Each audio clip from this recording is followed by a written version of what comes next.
Boa noite a todos. Nós estamos aqui para dar continuidade à leitura comentada do livro As Dores da Alma. É uma obra do Francisco do Espírito Santo Neto, ditado pelo Espírito Américo. O tema de hoje do livro é insegurança. Acho que vocês estão vendo um reflexo aí,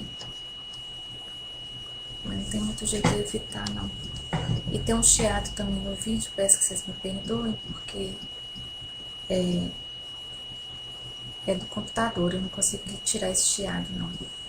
Mas eu espero que o som esteja saindo. Como todo capítulo, o autor subdivide esse tema em duas partes, né?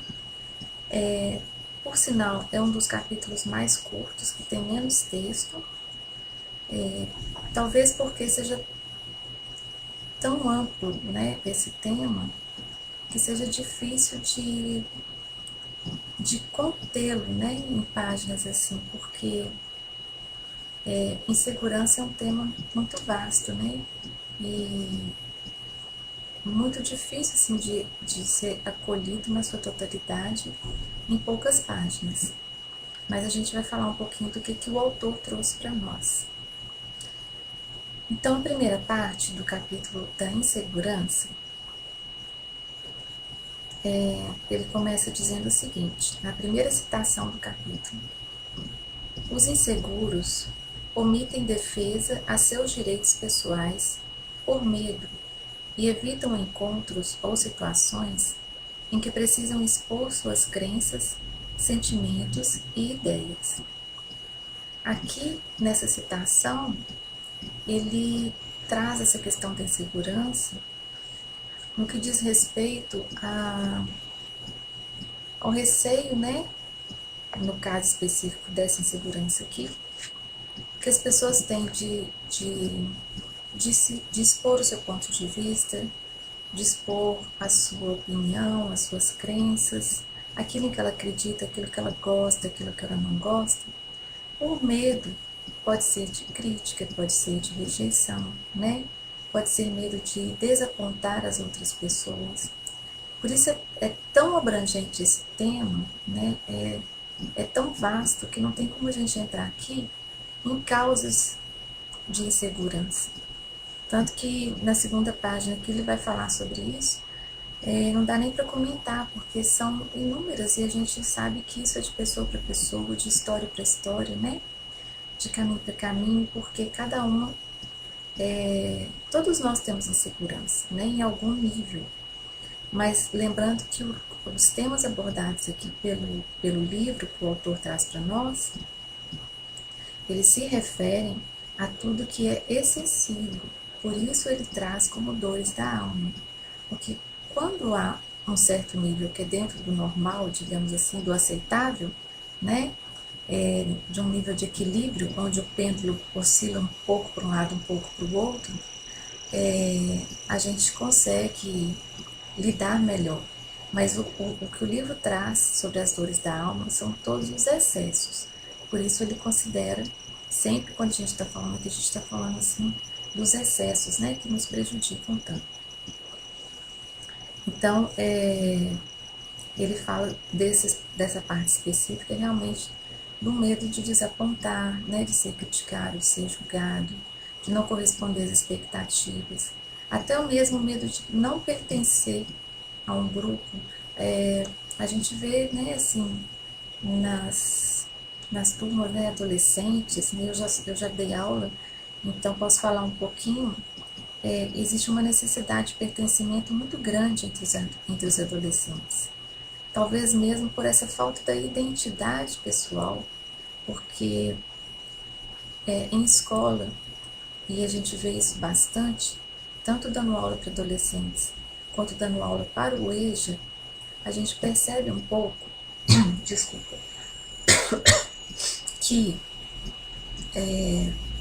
aí já vem digamos, mais de uma, duas gerações de pessoas que cresceram talvez sem muita identidade, porque já fazem parte de uma geração em que o mundo já estava nessa correria, já estava nesse desatino, nesse excesso tecnológico, nessa desconexão do eu, né?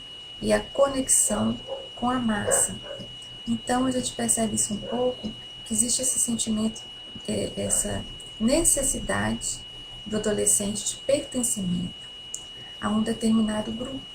Então é na escola, né, no meio social. Isso é muito comum. E por medo de decepcionar ou de ser excluído desse grupo, ou de ser criticado, acaba se perdendo a individualidade, né, em função daquilo que é ditado pelo grupo.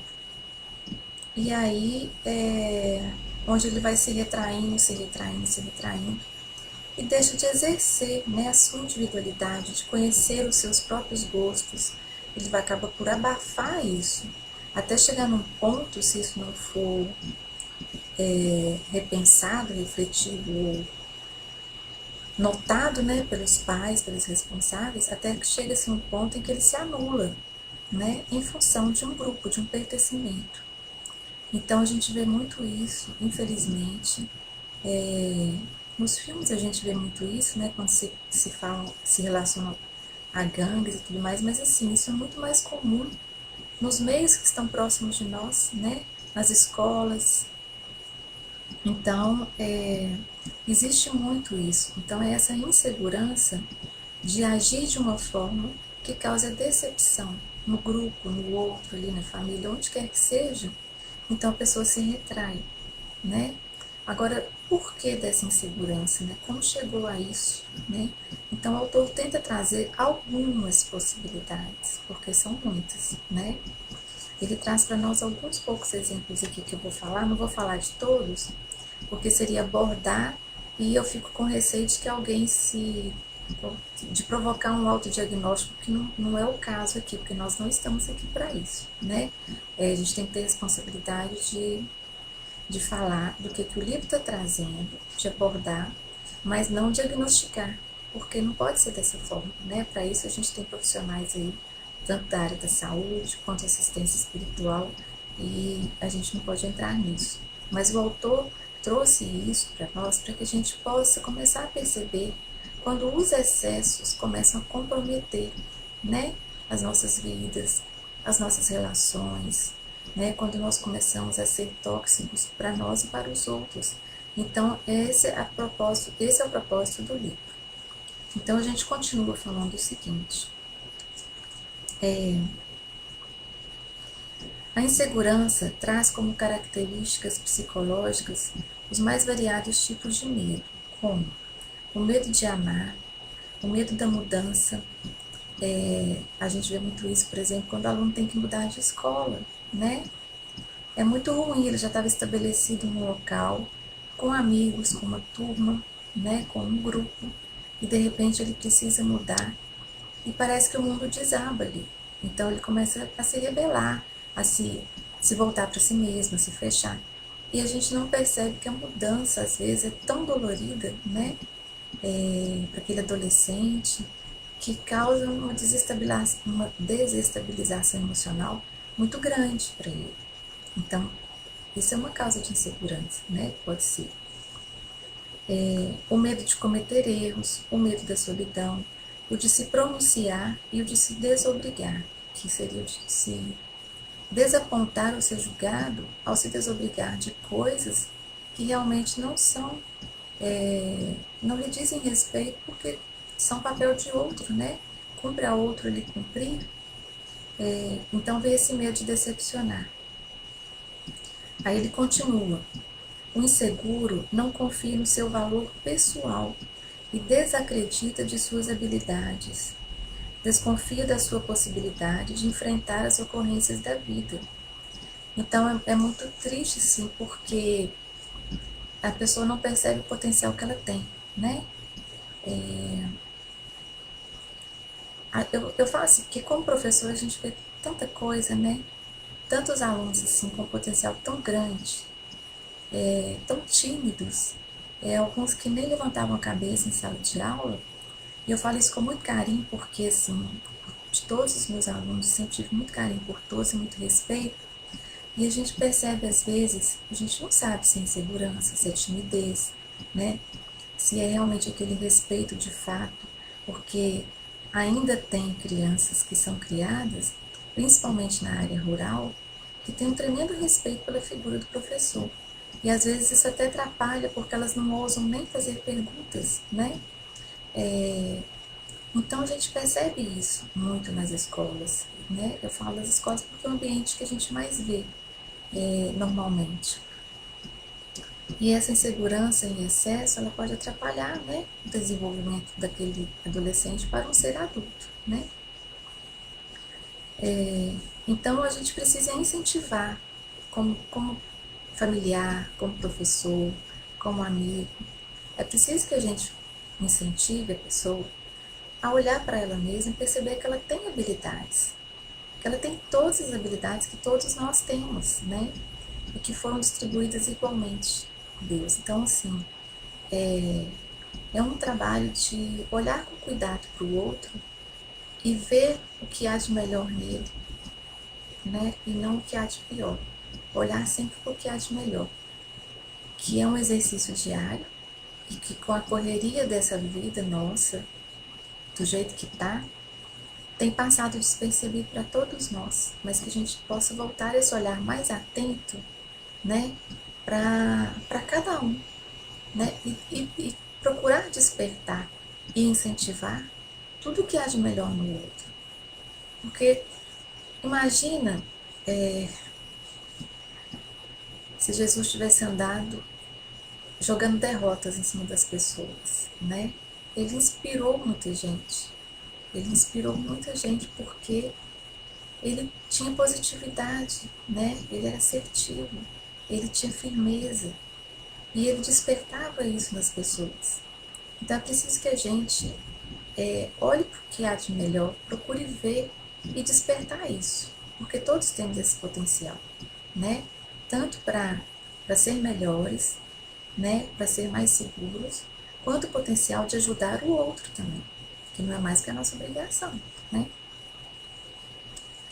Aí ele continua dizendo o seguinte: em vez do amor, a insegurança é a fonte principal que une a pessoa insegura aos outros. Porque não é que ele não seja capaz de amar, não é isso, né? Mas, por exemplo, no caso desse exemplo que eu citei, dos adolescentes em grupo, eles não estão ali, de repente, às vezes, porque eles gostam demais, se identificam totalmente com aquele grupo. Não é. Às vezes, a gente vê nas localidades menos favorecidas pela segurança, né, e tudo mais, que é até uma questão de autoproteção que ele está naquele grupo, né? Então, é sempre uma contrapartida. É como se o grupo oferecesse para ele algo que lhe falta, mas que não falta, só que ele não sabe disso ainda, né? E aí o autor continua.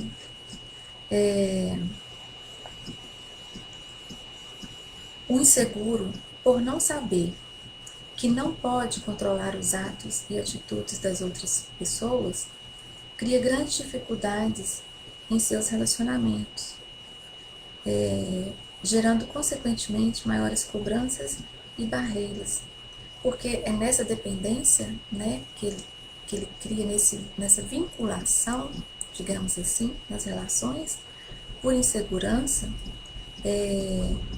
acaba que ele se torna uma pessoa, pode se tornar, né, não se torna, não é regra, pode se tornar uma pessoa muito controladora ou pode se tornar uma pessoa totalmente apagada, né? Justamente em virtude disso. Ele não tem uma direção, um rumo norte e uma consciência das suas potencialidades. Então ele se apega, mas não por identificação, mas por uma questão quase de sobrevivência emocional, digamos assim, né? Aí o autor continua dizendo o seguinte: está em constante sobreaviso e desconfiança de tudo e de todos, por causa do medo das consequências futuras de suas ações do presente. Então, é como se as atitudes, as palavras, né, o comportamento, tudo fosse feito muito, digamos assim, muito retraidamente, com muito cuidado e com muita vigilância, porque é um medo excessivo de decepcionar, de ser julgado, de ser excluído do grupo e por aí vai, né? Então é uma vida enjaulada em si mesmo, né? Ele está enjaulado em si mesmo e cada vez mais inseguro. Isso entra num ciclo vicioso. Por isso os excessos são, são perigosos, né? E são dignos do nosso olhar, para ter esse cuidado com as pessoas à nossa volta e conosco também. Aí depois ele entra em vários exemplos aqui, que eu não vou passar por eles, mas vamos comentar um pouquinho sobre o que Kardec trouxe sobre isso, né? Kardec, discípulo de Jesus, pergunta aos instrutores espirituais, abre aspas, quando um espírito diz que sofre, de que natureza é o seu sofrimento? Fecha aspas. Porque quando a gente fala em sofrimento aqui, né, na Terra, naquilo que nos dói fisicamente, naquilo que nos dói materialmente, naquilo que nos falta, a gente não lembra muito que quando estamos em estado espiritual, né, quando voltamos ao nosso lugar de origem, ainda há um pequeno apego, sim, e isso vai variar de pessoa para pessoa, de espírito para espírito. Mas o que dói mais são as dores morais, é o que ele traz aqui, né? Angústias morais, que o torturam mais dolorosamente do que todos os sofrimentos físicos. E por que isso? Porque quando cai esse véu da matéria, né, nós temos ali, e aí no seu tempo apropriado, que é de cada um lá em cima, né, lá em cima no plano espiritual, né, desculpa, é de cada um esse tempo, mas quando descer esse véu, né, de nebulosidade, dessa transição, e aí a gente consegue perceber de fato onde nós estamos, o que aconteceu, como foi esse passamento, e ter consciência de nossas ações, de nossos atos, de como eles reverberaram, né, no nosso futuro e no futuro das pessoas à nossa volta, né? Como isso foi, como nós impactamos a nossa existência e as existências dos outros, as angústias morais elas podem se acumular e isso traz um sofrimento muito grande. Mas é um processo de cura também. E esse processo de cura, ele tanto pode iniciar, né, no pós-vida, vida aqui, né, no pós-vida terrena, como ele pode se iniciar aqui. E por isso, esse trabalho tão intenso da espiritualidade, de Kardec, de todas as doutrinas, as religiões, em tentar trazer o indivíduo para a consciência de si mesmo, para esse despertar, porque quanto mais cedo nós pudermos olhar para nós mesmos, né, nos conhecermos as nossas fraquezas, as nossas forças, né, saber lidar com isso, e isso é com amparo, é com estudo, e é principalmente com um olhar de bondade, né? A gente começa esse processo de cura aqui. E isso vai virando um hábito constante, isso vai ficando mais leve, de forma que quando nós voltamos ao plano de origem, que é o plano espiritual, essas angústias morais estão bem menores. Não vou dizer que é regra, não posso dizer que é regra, né? Porque só Deus conhece todos os mistérios e nós não temos a noção do propósito dele e nem de nossos resgates. ou merecimentos, mas começar um processo de cura mais cedo é sempre melhor do que mais tarde. Disso não há dúvida, né? E aí ele continua. Angústias morais podem ser entendidas como a fragilidade em que se encontram as criaturas inseguras, a sensação de mal-estar que sentem por acreditarem que estão constantemente sendo observadas e julgadas, e também pela perpétua situação mental de vulnerabilidade diante do mundo.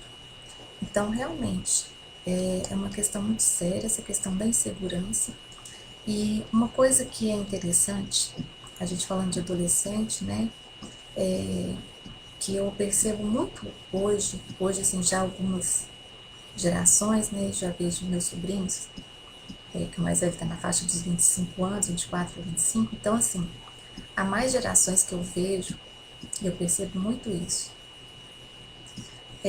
Na minha época, por exemplo, a gente terminava o ginásio e havia uma urgência tão grande, mas tão grande, da gente correr e tinha que fazer o vestibular. Era nossa essa urgência, sabe? Claro, tinha as aspirações dos pais, nossos, dos nossos familiares, para que a gente tivesse sempre, né, um futuro melhor. Mas essa urgência vinha de nós também. A gente tinha pressa, de começar a trabalhar. A gente tinha pressa de começar uma profissão, de começar a estudar. Tanto que eu posso falar por mim mesma. Quando eu fui prestar o vestibular, eu não sabia de fato. Assim, eu sabia mais ou menos o que eu queria, mas a urgência de prestar no vestibular era tão grande, de começar logo um estudo para uma profissão, de querer logo trabalhar, a gente não podia perder tempo, a gente não podia dar espaço, né, ter essa vaga, isso nem passava pela cabeça. Então, eu lembro que eu tentei em 2 lugares, e o primeiro que eu passei eu já peguei, e nem era talvez o que eu quisesse. Provavelmente não era, porque eu ainda não sabia de fato o que eu queria. Mas acabou que se tornou minha profissão e foi muito bom, porque me deu um preparo muito bom para o que hoje eu gosto de fazer. E eu não me arrependo de ter estudado o que eu estudei, de forma alguma. Foi uma grande escola, foi uma experiência muito grande. Mas comparando com hoje, a gente percebe, e agora eu vejo pela a turma mais nova das sobrinhas, né, a mais nova, e pela turma mesmo que a gente vê assim de escola, as crianças e adolescentes, eles não têm essa pressa e essa urgência de encontrar e buscar logo uma profissão. Eles refletem naquilo que eles querem de fato, naquilo que eles gostam. E tem essa segurança para dizer, não sei ainda. E aguardo o tempo de saber. E aqueles que sabem, insistem até conseguir. Então, isso é muito bom. Então, não é que a gente era inseguro, talvez, mas é que a gente nem passava pela cabeça que nós poderíamos ter tido esse tempo de refletir. E hoje a gente vê que o adolescente tem esse tempo de refletir. Eles é uma geração de almas que estão vindo tão avançadas, graças a Deus, né?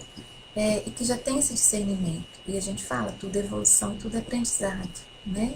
Então, cada vez que a gente volta um pouquinho melhor, graças a Deus. E aí a gente tem essa condição de ter esse discernimento e ponderar, pelo menos aí, no caso, por exemplo, uma profissão, né? Não sair escolhendo porque tem que escolher, ou porque essa dá mais dinheiro do que aquela, ou porque a família quer. Não, eles têm essa consciência e têm essa segurança de saber quando é a hora, o que eles querem e insistir no que eles querem. Isso é uma bênção. É uma bênção. Então a gente só tem que agradecer isso, porque graças a Deus tem evolução para ajudar, né? Aí continuando aqui, deixa eu me falar. Ele vem e traz uma citação aqui, na verdade uma citação, ele traz um comentário, né, sobre Jesus Cristo, que ele poderia receber o título de Senhor de si mesmo. Por quê? E aí ele faz uma lista, né? Claro que não é tão fácil assim a gente praticar nem nada, mas é um lembrete para que a gente possa refletir, né? Do porquê que ele tinha essa serenidade em ser ele mesmo, né? E aí ele falava, ele cita que o autor cita, né? O comportamento assertivo do mestre e sua significativa liberdade de expressão revelavam franqueza em dizer o que pensava. Então ele dizia, ele não jogava na cara, ele não, como se diz, enfiava a goela adentro de ninguém. Ele dizia com amor, dizia com serenidade, sabendo que alguns estavam prontos para absorver aquilo, outros não, cada um no seu tempo, né? E com muita serenidade. Segurança de olhar, ouvir e convidar qualquer um, né? Independência de exprimir seus sentimentos com absoluta transparência, liberdade de pedir o que quisesse e coragem de correr riscos para concretizar tudo aquilo em que ele acreditava. Então, que ele deixa para a gente, que a gente possa refletir sobre isso e quem sabe aí através dessas pequenas atitudes, né, de reflexão, de olhar para nós, a gente consiga ter mais segurança nos nossos propósitos, no nosso viver, né? E aí a segunda parte é mais curta ainda, a gente vai, já está terminando daqui a pouquinho, 26 minutos, né, de vídeo. Aí ele traz o seguinte, aí ele traz a insegurança relacionada, referente aos relacionamentos, né? Ele coloca, novamente, sobre os excessos, né? Necessitar de amor, desejar consideração, procurar segurança, são desejos naturais e válidos. O ser humano traz, claro, né, desde o nascimento. Uma certa quantidade de dependência emocional está presente em muitos relacionamentos, incluindo os saudáveis. Efetivamente, juntos ou sozinhos, estamos sempre caminhando pela estrada da evolução. Então, isso é a normalidade, né? É o que há de saudável nas relações. Então, não há problema em ter certa dependência emocional, porque isso denota empatia, isso denota sentimento, né? Porque somos seres humanos, né? Os excessos, talvez, aí que nos trazem, que nos prejudicam. E aí ele continua. Para avançarmos pela vida de forma harmônica com as pessoas, devemos desenvolver a autoestima, a capacidade de admitir erros, a responsabilidade de assumir nossos atos e, acima de tudo, a aceitação incondicional dos outros. Então, aqui, quando ele fala dessa forma harmônica de estar com as pessoas, é que quando nós começamos essa viagem, né, para dentro de nós, isso é um pouquinho cada dia, um pouquinho mesmo. Esse dia não é um dia que a gente conta, né, no nosso calendário. É um dia na vida, né? É um pouquinho mesmo, porque a gente caminha a passos assim. Não há que se atropelar, a evolução não dá saltos. Mas o importante é que a gente está caminhando, né? Então, essa forma harmônica é resultante dessa busca do autoconhecimento, né? E da gente olhar para as nossas dores e cuidar de cada uma delas, como se a gente estivesse cuidando da pessoa que a gente mais ama. Porque muitas das vezes, é bem mais fácil a gente cuidar do outro do que cuidar de nós mesmos, né? As coisas que doem no outro, doem muito mais em nós do que as nossas. E isso é muito bom. Só que a gente precisa também cuidar de nós, ajudar a nós mesmos. E é engraçado que tem uma amiga que ela me ensinou um exercício uma vez muito interessante, onde ela é acupunturista, né? E ela sempre me falava o seguinte, olha, toda vez que você estiver se sentindo assim, muito triste, com aperto no coração, quando você estiver não dando conta, e às vezes, e é um exercício que eu confesso, a gente nunca lembra dele, né? Só vai lembrar muito tempo depois, mas assim, que as coisas estiverem difíceis, que você estiver se machucando, né? Porque a gente machuca a gente mesmo, e muito, né? Então, você se imagina num cômodo vazio e que nesse cômodo, lá no cantinho, tem uma pessoinha bem encolhida, quase uma criança de tão pequena. E aquela pessoa está passando muitas dores e muitas aflições. E aí você olha e pergunta o que você pode fazer para ajudar. Então você vai, começa a conversar e a ouvir o que essa pessoa está dizendo. E essa pessoa somos nós. Então é esse cuidado que a gente precisa ter, né? Porque quando a gente começa a ter esse conhecimento de nós, a cuidar um pouquinho de nós, a ganhar essa serenidade que vem com esse conhecimento, a ter o auto-perdão também, que é importante, né?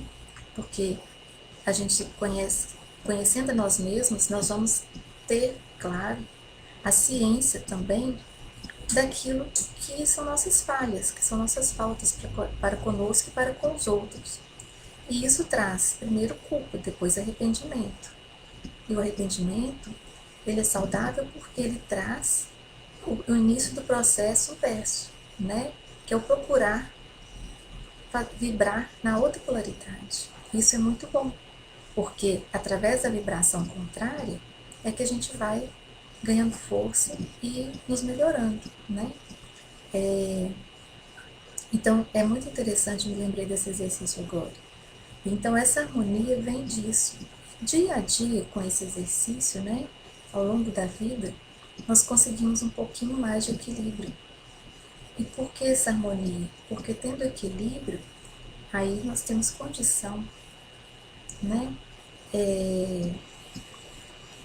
De, de vencermos essas dores, digamos assim, ou de conviver melhor com elas. Só que a gente não tem que esperar ganhar esse equilíbrio para viver, não. É tudo junto. É o dia a dia, são as vivências, são as convivências, são as tribulações. É tudo junto, porque a vida não dá pausa. E nem pode, porque se a gente afasta um ângulo para poder cuidar do outro, tá errado, você está deixando, né, o barco, o leme correr solto ali. Então, é vivendo, olhando para si mesmo, olhando para o próximo, tudo com muito amor, e a gente vai aprendendo e galgando um pouquinho de confiança, de serenidade e de equilíbrio a cada dia. É assim que funciona, né? Não dá para parar o trem, né?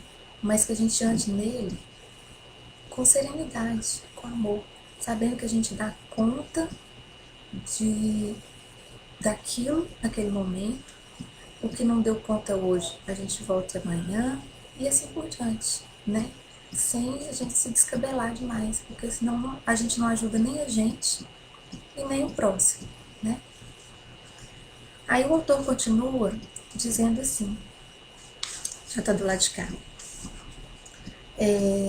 sobre a infância, né? Sobre a insegurança que vem, porque assim, como a gente já conversou aqui, todas as nossas dores, as nossas forças, né, as nossas fraquezas, as nossas habilidades, tudo isso a gente tem como dons, claro, que foram emprestados por Deus, mas eles foram sendo trabalhados há muito mais de uma existência. Tem coisas que têm causa nessa existência, tem coisas que têm causas anteriores, né? E tem coisas que não são nem anteriores, nem nessas por nós, mas de terceiros. Então, assim, não tem como a gente falar disso tudo aqui. Mas aí ele trata um pouquinho sobre a questão da insegurança que vem da infância. Aí ele coloca o seguinte,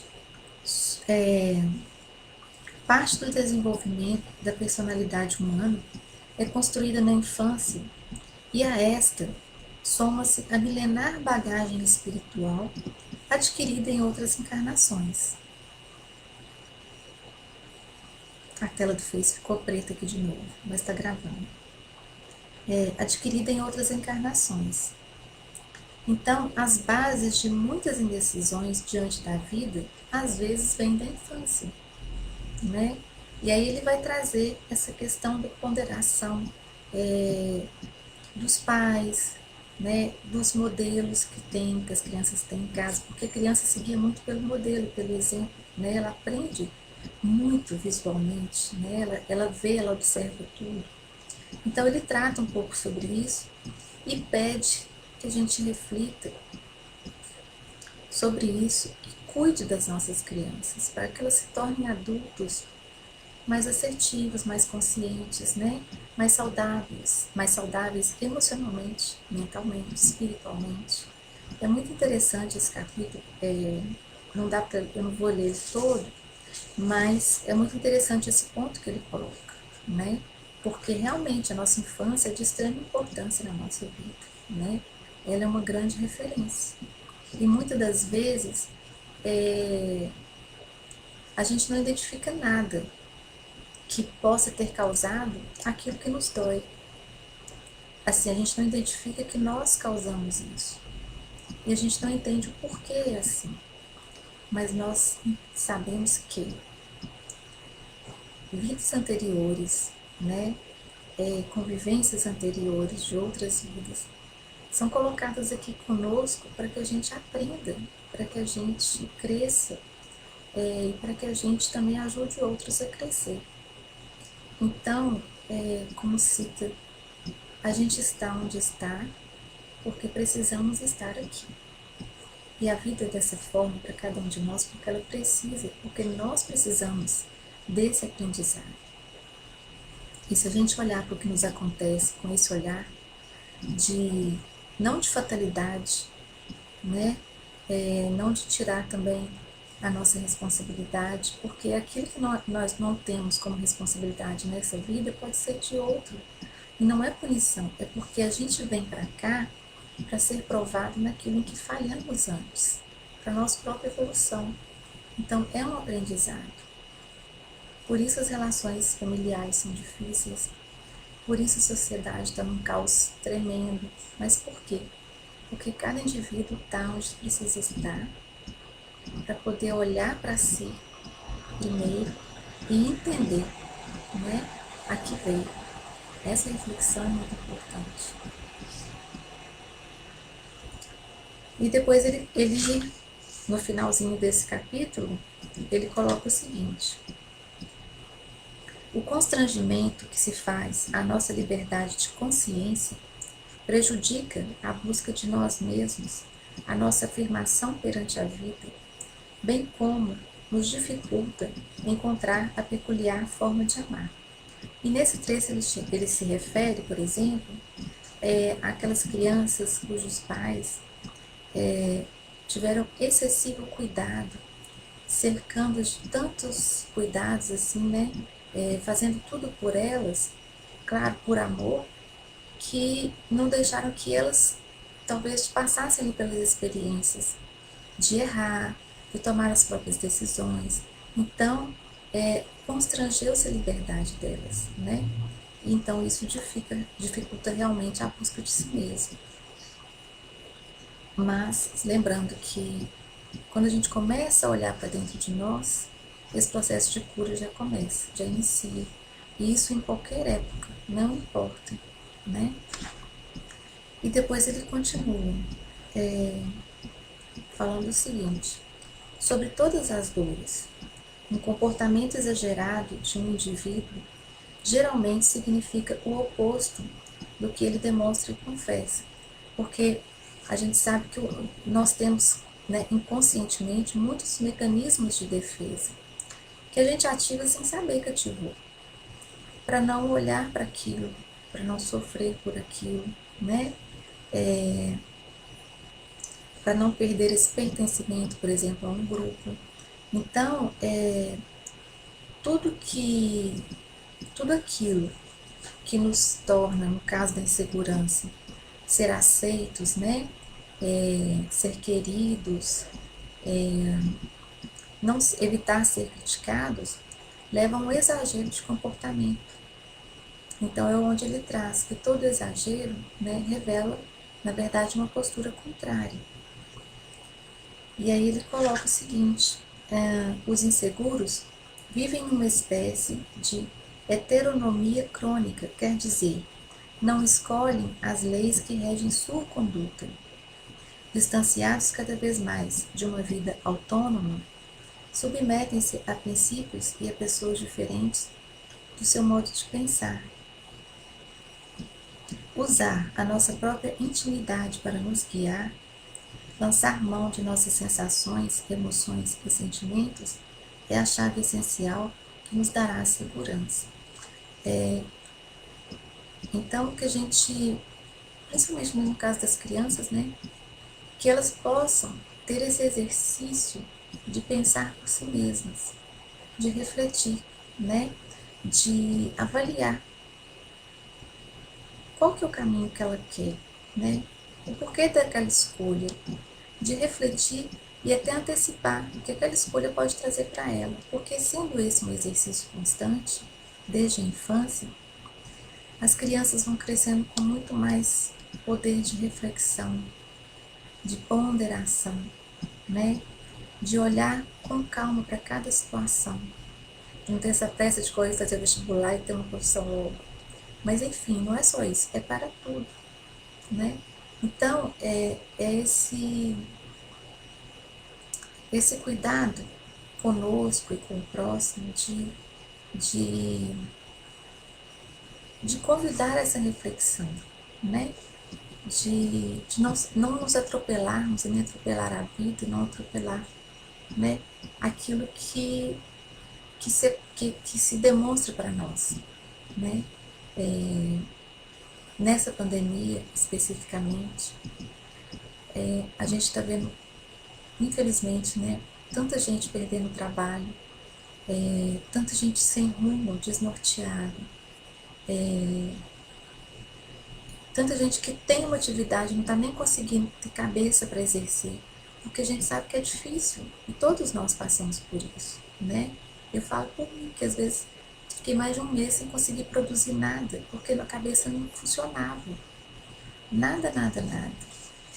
De pessoas que faziam uma atividade de artesanato e foram para outra completamente diferente, porque também não estavam dando conta de mexer com aquilo, e isso em todas as áreas. Mas esse desnorteio, né, que é normal que está acontecendo, porque ninguém esperava passar por isso, que ele também nos traga essa questão da ponderação, né? Peraí, vamos ver com calma o que a gente pode fazer. Mesmo diante de tantas incertezas, né? E que trazem essa insegurança muito grande para nós na vida, na profissão e em tudo, mas que a gente possa ter esse respiro de olhar para cada situação e refletir um pouquinho e daí ver, né, se a gente acolhe, se não acolhe, se acolher e errar, tá tudo bem, começa de novo, não tem problema, sem nos esgatar, sem nos esticar, porque nós estamos nos esticando demais, né? E isso uma hora arrebenta, a gente não dá conta. Então, que nós possamos ter essa ponderação, né, esse olhar de bondade para conosco e para com o próximo, e entender que todos passamos por isso, tudo, por todas essas dores, mas a gente não precisa passar sozinho, a gente tem pessoas à nossa volta, a gente tem anjos que Deus coloca no nosso caminho, a gente tem material de estudo, a gente tem espiritualidade a quem a gente pode recorrer, que, né, está sempre disposto à espiritualidade de luz a nos ajudar. A gente tem tanto recurso, então não há por que desesperar. O que a gente precisa é ter calma. Porque assim como o livro traz pra gente, né, são dores, mas dores que são possíveis de serem curadas, né? E a gente sabe, tudo vem e tudo passa. Então, que a gente tenha essa serenidade, né, para poder cuidar de cada uma delas. Porque quando a gente começa a cuidar de cada uma delas, nós vamos nos fortalecendo. E fortalecendo, a gente tem condição de ajudar também melhor os outros.